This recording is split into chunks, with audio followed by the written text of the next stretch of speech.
안녕하십니까, 최혁 선생입니다. 자, 이번 시간에는 집합과명제의 마지막 바로 서술형 문제가 되겠습니다. 8번째 강의고요. 자, 우리 교재 21페이지서부터 22페이지에 걸쳐서 나와 있는 6문제입니다. 자, 우리 학생 여러분들 미리 풀어봐서 답안을 아마 써놨을 거예요. 자, 어느 부분이 빠졌나 잘 체크하면서 서술형 문제들 극복하시길 바람하지 않습니다. 자, 그럼 1번부터 하나하나 선생님과 보도록 하죠. 자, 전체 집합 유의토 부분 집합 A, B에 대해서 A 합집합, B 교집합, A의 여집합 합집합, B의 여집합, A의 여집합 교집합 B가 성립할 때 두 집합 A, B 사이의 포함관계를 구하여라 그랬죠. 자, 일단 요 놈을 좀 간단히 해보죠.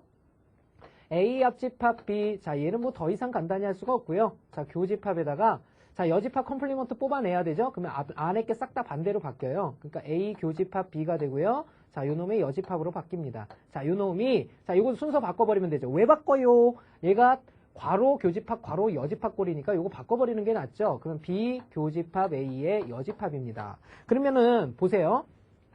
땡그레미가 요 땡그레미랑 같으면 되고요. 요 세모가 요 세모랑 같으면 되죠. 그러면 똑같은 놈이죠. 그죠? 자, 그럼 보세요. A 합집합 B는 누구랑 같아야 되냐면 B랑 같아야 되고요. A 교집합 B는 누구랑 같아야 됩니까? A랑 같아야 되죠. 자, 이걸 만족하는 포함관계를 구하여라 이런 뜻이 되겠습니다. 자, 그러면 이건 부분집합의 관계죠. B가 B 다시 나왔고요. A가 A 다시 나왔습니다. 이때 합집합은 큰 집합이다. B가 크다. 누구보다? A보다 크다는 얘기고요. 자, 요 놈도 마찬가지죠. 교집합 작은 집합이다. 누가 작다? A가 작다. 누구보다 작겠어요? B보다 작은 거죠. 그러니까 결론은 어떻게 됩니까? A는 B보다 작다. 자, 이런 뜻이 되겠죠. 그렇죠? 자, 일단 점수에 연연하지 않고요. 일단 이런 과정을 거친다라는 거. 자, 한 단계 굳이 더 설명을 하자면 요 사이에 이제 바꿔 써줄 게 있죠. 요거 빼기 요거라는 거 느껴집니까? A 교집합, B 여집합. 그래서 요렇게도 쓸 수 있다라는 거. A 합집합 B에서 A 교집합 B를 뺀 건데 이놈이 누구랑 똑같아요? B차 A랑 똑같은 거죠. B차 A. 자, 요 한 과정을 더 집어넣어주면 좀 더 확실하게 해결이 되겠죠. 자, 다음 문제 보도록 하겠습니다.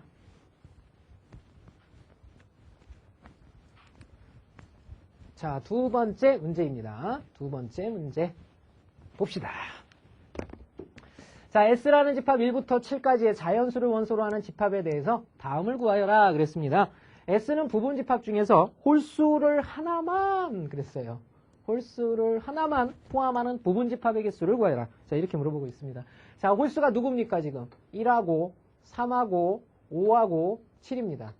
이렇게 홀수를 하나만 가지래요. 그러면은 홀수를 하나만이라는 뜻은 무슨 말이냐면 1만 가질 때, 3만 가질 때, 5만 가질 때, 7만 가질 때 이런 뜻이죠. 1을 갖는다는 얘기는 3, 5, 7은 못 갖는다는 뜻입니다. 그러면 가질 수 있는 건 누굽니까? 얘는 반드시 갖고요. 갖고 그 다음에 나머지는 2와 4와 6을 가져도 좋고 안 가져도 좋은 겁니다. 무슨 말인지 이해됩니까? 그러면은 2를 가질 수 있는 조건 두 가지. 갖는다 안 갖는다. 4를 갖는다 안 갖는다 두 가지. 6을 갖는다 안 갖는다 두 가지. 그래서 결국은 얘가 갖는 값이 8가지죠. 8가지. 그죠? 그러면 8가지가 이런 4가지가 있는 거죠. 1일 때 8가지, 3일 들어갈 때 8가지, 5가 들어갈 때 8가지, 7이 들어갈 때 8가지예요. 예를 들면 1이 들어갈 때를 생각하면 1이 들어갔을 때 1만 들어갈 때, 그 다음에 1하고 2, 1하고 4, 1하고 6, 1, 2, 4, 1, 2, 6, 1, 4, 6, 1, 2, 4, 6 이렇게 해서 총 8가지가 되는 거죠. 이해되십니까? 자, 그러면 그런 8가지가 4가지가 보이는 거니까 4가지가 보이는 거니까 4 곱하기 8가지 바로 몇 가지가 나온다는 거 알 수가 있죠. 32가지가 바로 우리가 구하고자 하는 부분집합의 개수가 된다는 거 알 수가 있겠고요. 자, 두 번째 문제입니다. 1에서 구한 모든 부분집합의 원소의 합을 구하여라 이렇게 물어보고 있습니다. 자, 모든 원소의 합, 바로 이 32가지의 원소의 합을 구하여라 그랬습니다. 자, 그러면 1일 때부터 가만히 생각을 해보세요. 그러면 1일 때만 생각을 해보면 1만 가질 때, 그 다음에 1하고 2만 가질 때도 있죠? 1하고 2만 가질 때, 그 다음에 1하고 4만 가질 때, 그 다음 1하고 6만 가질 때, 그 다음 1하고 2하고 4 가질 때, 그 다음 1하고 2하고 6 가질 때, 그 다음 1하고 2가 아니죠? 4죠? 4하고 6 가질 때, 마지막으로 1, 2, 4, 6 다 가질 때 이렇게 8가지 뜻하는 거거든요. 하나, 둘, 셋, 넷, 다섯, 여섯, 일곱, 8개예요. 그죠? 이 한 가지 경우를 예로 들었지만 두 번째 3을 가질 때는 어떻게 돼? 이 1이 3으로만 바뀌는 거잖아요. 그죠? 그럼 봅시다. 1은 도대체 몇 번 들어갑니까? 하나, 둘, 셋, 넷, 다, 일곱, 여덟 다 들어가죠. 그죠? 그러면 1은요. 1은 어떻게 들어가느냐? 1은 8번 들어갑니다. 1, 3, 5, 7은 몇 번 들어가냐면 각각 8번 들어갑니다. 8번. 그쵸? 자, 그 다음 요 한 가지 경우만 봤을 때 2가 몇 번 들어가나 볼까요? 2는 한 번, 그 다음에 2번, 3번, 4번 들어갑니다. 왜 4번 들어가죠? 2, 4, 6 중에서 2가 반드시 들어가는 원소는 4, 6의 부분집합의 개수죠. 결국은 2의 제곱까지가 들어갑니다. 그죠? 4가지가 들어간다는 뜻이에요. 그죠? 4가지가 들어가요. 그러니까 요런 경우에 2가 4번 들어가는 거죠. 그죠? 그러면 2는 도대체 몇 번 들어갑니까? 2는 여기서 4번, 여기서 4번, 여기서 4번, 여기서 4번, 16번 들어가죠. 그죠? 그 다음에 4도 16번, 6도 16번이니까 2, 4, 6은 바로 16번 들어간다라는 거 알 수가 있겠죠? 자, 요걸 계산하면 되겠네요. 자, 위에 보세요. 1도 8번, 3도 8번, 5도 8번, 7도 8번이면 어떻게 하나요? 얘네들을 다 더한 것에 8을 곱해버리면 되겠죠. 그죠? 얘네들 다 더하면 얼마예요? 얘가 바로 16 곱하기 8이죠. 16 곱하기 8. 그쵸? 그 다음에 얘는 얼마입니까? 2, 4, 6을 더하면 12예요. 그러면 12 곱하기 16이 되는 거죠. 자, 이렇게 되겠습니다. 얘네들은 16번 들어가게 되는 거죠. 자, 요놈 계산하면요. 8, 6에 48, 그 다음에 4, 8, 1은 8, 9, 10, 12. 자, 이렇게 되겠고요. 아이고, 그냥 16에 20 곱하면 되네요. 그죠? 이럴 필요 없죠? 자, 얘네 둘이 지금 뭐예요? 16이 똑같이 있는 거니까 요것을 묶어서 계산하면 16에 곱하기 8 플러스 12죠? 그러면 16 곱하기 20이 되는 거니까 우리가 구하고자 하는 값은 320이 된다라는 거 알 수가 있겠죠? 자, 이렇게 다뤄주시면 되겠습니다. 자, 다음 문제 보도록 하겠습니다. 자, 3번 문제 보도록 하죠.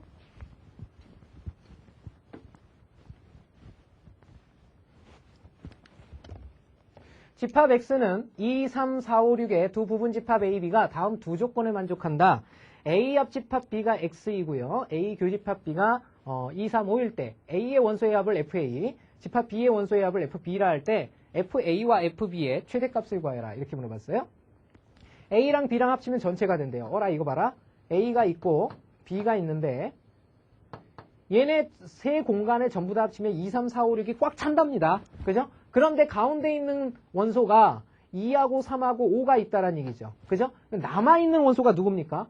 2, 3, 5를 버리고 나면 결국은 4하고 6이라는 두 개의 원소가 남아있죠. 그죠? 그러면 네 가지 경우가 생기죠.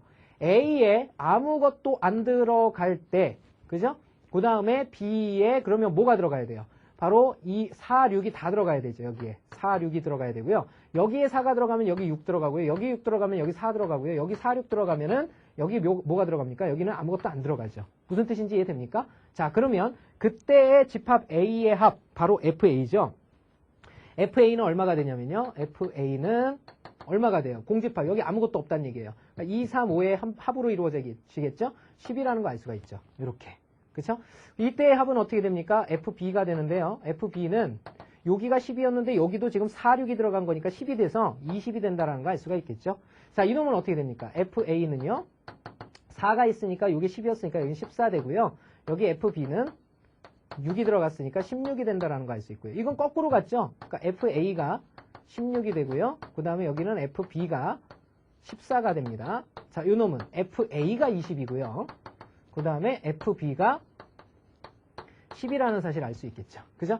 구하라는 게 뭐냐면 FA와 FB, FA와 FB 이것들의 곱의 최대값을 구하라. 그죠? 자, 그러면 맨 위에 거는 FA 곱하기 FB가 얼마가 나오게 되냐면 20과 10의 곱이니까 바로 200이 나오게 되겠죠? 그렇죠? 두 번째 FA와 FB의 곱은요. 얼마가 나오게 되냐면 16과 14를 곱한 거예요. 그럼 이게 얼마죠? 16과 14를 곱하면 27에 14, 28에 16 200, 200, 220, 46에 24니까 24, 224가 나오죠. 그래서 이렇게 되겠죠? 자, 그 다음 거는 보나마나 요놈하고 동일하겠죠. 그죠? 그 다음에 요놈은 어떻게 돼? 20 곱하기 10이니까 요놈하고 동일하죠. 결국은 요렇게 두 가지 경우가 나온다는 것을 알 수 있네요. 그 중에서 최대값을 찾아라 그랬으니까 바로 요 경우를 의미하게 되겠죠. 그래서 정답은 최대값은 224다. 이런 뜻이 되겠죠. 자, 다음 문제 보도록 하겠습니다.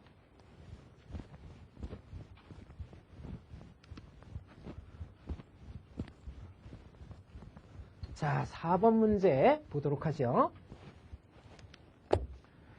두 조건 PQ를 참이되게 하는 집합을 각각 진리집합 PQ라고 하자. 자, P는 어떻게 된답니까? P는 지금 이렇게 생겼고요. P. 그 다음에 Q는 어떻게 생겼냐면 이렇게 생겼답니다. 자, 명제 Q이면 P다가 참이 된다 그랬어요. 참이 되려면 어떻게 돼요? 작은 놈이 큰 집 들어가야 되니까 이렇게 되는 거죠. 바로 Q를 P가 포함하라는 뜻입니다. 그죠? Q를 P가 포함하도록 하는 실수 A의 최대값을 구해라. 이렇게 물어보고 있죠. 그죠? 자, 그럼 확인해 봅시다. 이게 무슨 말이냐면 PQ 빨리 수직선으로 가야 되겠죠? 자, 일단은 완성된 게 P예요. P가 지금 마이너스 3 이상이고요. 3 이하입니다. 그죠? 마이너스 3 이상이고 그 다음에 3 이하다라고 그랬죠? 3 이하다. 자, 이렇게 돼 있습니다.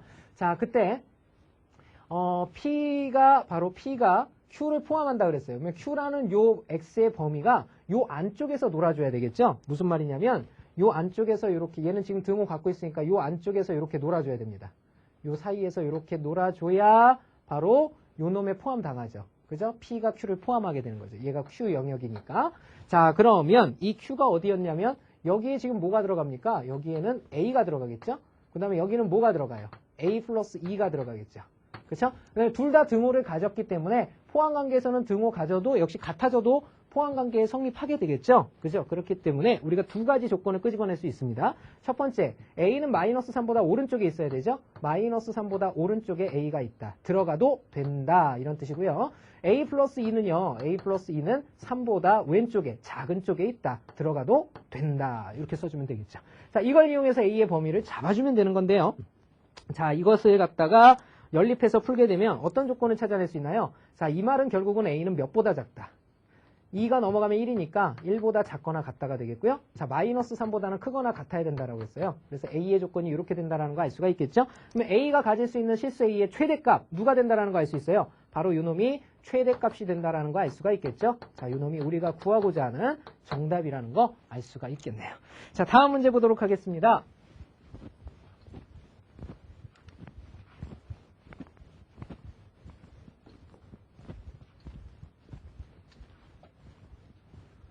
자, 5번 문제 보도록 하죠. 두 자연수 xy에 대해서 xy가 짝수이면 그랬습니다. x 곱하기 y가 짝수다 그랬어요. 짝수이면 x 또는 y가 짝수임을 증명하여라. 자, 요게 참임을 증명하래요. 거짓인 걸 증명하라고 그러지 않겠죠? 당연히 참입니다. 그러면 증명 방법 중에서 한 가지를 생각을 하셔야 되는데요. 자, 일단은 요 놈의 증명 방법에는 직접 증명법과 간접 증명법이 있다고 그랬어요. 그렇죠? 근데 직접 증명법은 숫자나 이런 것들을 예로 드는 거기 때문에 좀 부정확하다라고 그랬죠. 부정확하다기보다 정확하긴 하지만 한 가지 예를 들기 때문에 조금 작은 개념으로 우리가 생각을 하게 되죠. 그래서 간접증명법을 많이 쓰는데요. 우리가 이런 대수 파트에서 쓰는 간접증명법에는 두 가지를 가장 많이 쓴다라고 그랬습니다. 어떤 증명법이 있냐면 첫 번째가 귀류법이 있고요. 두 번째가 뭐가 있습니까? 대우법이 있죠. 자, 이 두 가지를 가장 보편적으로 많이 사용을 하는데 귀류법이라는 건 뭐라고 그랬죠? 결론을 부정해서 모순을 유도하는 거죠. 모순을 유도. 그 다음에 대우법이라는 건 뭡니까? 대우를 찾아서 진리값이 같음을 가지고 증명해가는 과정이 대우법이라고 했어요. 근데 언제 쓰느냐가 중요하다고 그랬죠? 대우법이라는 것은 뭐뭐가 아니다 했을 때 계산하기 너무 힘들잖아요. 그걸 증명하는 게 너무 힘들죠. x는 2이다 이럴 때는 2 집어넣어서 하면 되지만 x는 2가 아니다 그러면 2를 제외한 모든 원소들을 다 할 수가 없잖아요. 그죠? 그래서 아니다 가지고 놀 때는 대우법을 써라 그랬죠. 그죠? 그 외에는 바로 귀류법을 쓰는 것이 일반적인 유도 과정이 되겠습니다. 자, 그러면 귀류법이라는 건 뭐냐? 결론을 부정해서 그것에 모순이 생겨서 원래의 명제가 참임을 밝히는 과정입니다. 자, 그러면 결론을 한번 부정해 보죠. 결론이 누구냐면 얘가 가정이고요. 얘가 결론이에요. 그죠? 자, 그러면 결론을 한번 부정해 보도록 하겠습니다. 자, 결론을 부정을 하게 되면요. x 또는 y가 짝수다. 이놈을 부정하면 어떻게 돼요? x 그리고 y가 모두 무슨 수이다? 홀수다라는 뜻이 되겠죠? 이해되십니까? 자, 그러면 x도 홀수고 y도 홀수라는 뜻이죠. 그러면 x의 홀수에 2a 플러스 1을 이렇게 형태를 잡아보죠. y에도 홀수 2b 플러스 1의 형태를 잡아봐야죠. 이렇게. 그죠? 둘 다 홀수가 됐죠. 근데 둘 다 홀수가 됐을 때 둘을 곱했을 때 짝수가 나와야 될 거 아니에요. 참이라면. 그죠? 그래서 둘이 한번 곱해보도록 하겠습니다. 자, 이렇게 곱해요. 곱해보면 어떻게 되냐면요. 자, 요 놈은 2a 곱하기 2b, 그죠? 4ab가 되고요. 그 다음에 플러스 2a 플러스 2b 플러스 1이 됩니다. 자, 요 놈을 짝홀수의 형태로 바꿔줘야 되니까 2를 뽑아내게 되면요. 2ab 플러스 2aa 플러스 b가 되고요. 여기는 1이 남게 되죠. 그죠? 자, 여기서 반드시 한 가지 써줘야 될 것은 ab가 자연수죠. 왜냐하면 여기서 뽑아낼 때 이 a가 자연수였고요. 요 b도 자연수였습니다. 그러니까 자연수 곱하기 자연수도 자연수고 그놈의 2배도 자연수고 자연수와 자연수를 더해도 자연수고 다시 더해도 자연수니까 요 놈은 자연수다라는 거 반드시 적어주셔야 돼요. 자, 그러면 자연수의 2배에 1을 더한 수, 바로 이것은 누구의 원소가 됩니까? 홀수의 원소가 되는 거죠. 자, 보세요. 그러면 이렇게 둘이 곱해봤더니 두 홀수를 곱해봤더니 홀수의 원소가 돼버렸어요. 그러면 이것은 가정의 모순이 생겼죠. 둘이 곱하면 짝수라고 그랬잖아. 그치? 그런데 둘이 곱했더니 실제로 홀수가 나와버렸단 말이지. 그래서 뭐가 생겼냐면 가정에 모순이 생겨버린 겁니다. 그렇기 때문에 지금 한 거 잘못됐다는 얘기죠. 따라서 결론은 무엇이냐? x, y가 짝수라는 뜻은 x 또는 y가 짝수가 된다라는 것을 의미한다. 자, 이렇게 적어주시면 증명이 끝나게 되는 겁니다. 자, 어렵지 않죠? 자, 다시 한번. 우리가 직접증명법과 간접증명법을 주로 쓰지만 그 중에서 간접증명법이 대부분이다. 왜? 직접증명법은 우리가 성질을 설명할 때 많이 쓰고요. 증명하여라 그러면 간접증명법을 쓰게 됩니다. 자, 귀류법과 대우법은요. 대우법이 써야 할 때를 알고 있으면 된다라고 그랬죠? 대우법은 뭐뭐가 아니다 할 때 대우를 이용해서 뭐뭐가 된다라고 바꿔서 증명해 가는 과정. 그 외에는 귀류법, 결론을 부정해서 모순을 유도해서 원래의 명제가 참임을 밝히는 과정을 뜻하게 됩니다. 자, 오늘의 마지막 문제가 되겠죠? 6번 문제 보도록 하겠습니다.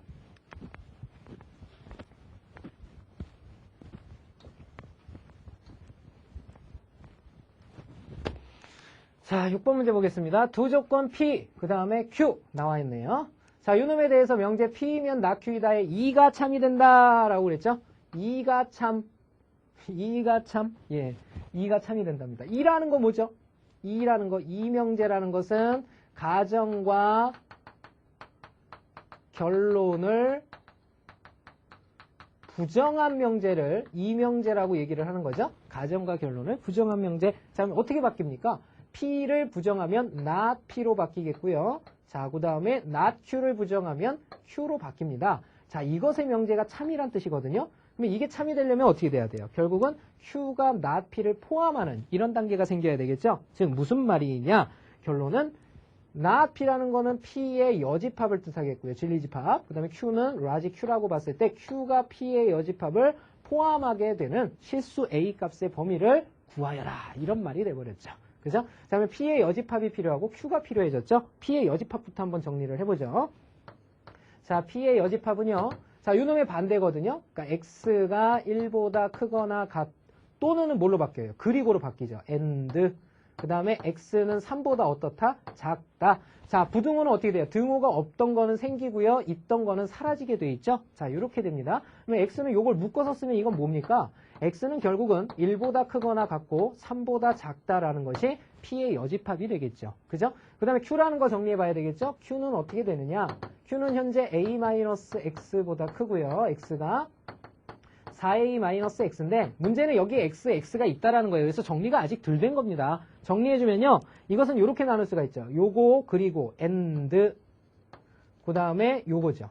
이렇게 되는 거죠. 요걸 나눠서 생각을 하면 되죠. 자, 요놈부터 한번 정리를 해볼까요? A-X가 X보다 크다. 그리고죠. 그리고 and 그 다음에 요놈은 어떻게 돼요? X가 작거나 같다. 4A-X보다 이렇게 되겠습니다. 자, 요놈은 어떻게 되느냐? X는 바로 2x가 a니까 2분의 1a가 되겠고요. 자, 그리고 그 다음에 이 놈은 어떻게 돼요? 이거 넘어오면 2x는 4a보다 작다니까 x는 2a보다 작거나 같다. 이렇게 된다는 거 알 수가 있겠죠? 자, 그러면 이제 실수 a 값의 범위를 구하러 부등식은 수직선으로 간다 그랬잖아. 그러니까 수직선으로 한번 가보도록 하죠. 자, 수직선으로 가면 원래 P의 여집합이 정해져 있죠? 1하고요. 3이 정해져 있습니다. 이렇게. 1보다 크거나 같고 3보다 작다 그랬죠? 3보다 작다. 자, 이렇게 되어 있습니다. 이게 P의 여집합이에요. 근데 뭐라고 그랬냐면 이 P의 여집합을 Q가 포함해라 그랬거든요. 그러면 Q가 포함하라는 얘기는 무슨 말입니까? 이 바깥쪽에서 이렇게 감싸고 있어라 이런 뜻이 되겠는데요. 자, 그러면 감싸고 있기 위해서 x가 갖는 범위는 2분의 1a보다 크고 그랬으니까 여기가 2분의 1a보다 커야 돼요. 이렇게. 그 다음에 2a보다는 작거나 같아라 그랬으니까 작거나 같다 이렇게 되겠죠. 이 부분이 2a가 되겠습니다. 자, 이렇게 된다는 거 알 수 있죠. 자, 여기서 이제 두 가지가 생기게 되는데요. 어떤 거냐면 일단 여기 2분의 1a가 1보다 작아야 된다는 거. 왼쪽이라는 거. 그 다음에 3하고 2a는 2a가 크니까 오른쪽에 있어야 된다는 거. 자, 마지막으로 등호의 포함 유무죠. 그죠? 자, 이러면 어떻게 됩니까? 얘는 안 가졌는데 얘는 가졌어요. 그러니까 여기는 어떻게 됩니까? 이게 쑥 들어가서 여기에 겹쳐지면 어떻게 돼요? 오히려 얘는 가졌는데 얘는 못 가진 게 되잖아요. 그러니까 여기는 등호가 들어가면 안 되겠습니다. 그쵸? 여기는 어떻게 되죠? 얘가 쑥 들어가도 얘가 더 많이 가졌기 때문에 더 가졌잖아요. 그죠? 들어가도 된다라는 사실을 알 수 있죠. 결국은 이 두 가지의 공통 범위를 구하는 것이 우리가 구하고자 하는 실수 A 값의 범위가 되겠네요. 그쵸? 자, 요거 정리하면 어떻게 됩니까? A의 범위는요. 2분의 3이죠? 자, 요거는 A는 2보다 작다가 되죠. 그죠? 그러니까 A는 2분의 3보다 크거나 같고 A는 2보다 작다. 바로 이 놈이 우리가 구하고자 하는 정답이 된다라는 사실 알 수가 있겠습니다. 그죠? 자, 지금까지 선생님과 서술형 문제 한번 쭉 다시 한번 풀어봤습니다. 크게 어려운 문제 아니죠. 그죠? 우리가 어떻게 하면 수학적인 기호를 가지고 표현을 해갈 거냐, 그 다음에 문제의 풀이, 전개 방식을 어떻게 설정을 할 거냐가 가장 중요하다라고 볼 수가 있겠습니다. 자, 이렇게 해서 집합과 명제 단원이 모두 끝났습니다. 자, 다음 시간부터는요, 바로 실수와 복소수 과정에 대해서 역시 공부해보는 시간 갖도록 하겠습니다. 수고 많이 하셨고요. 복수 꼭 부탁드립니다.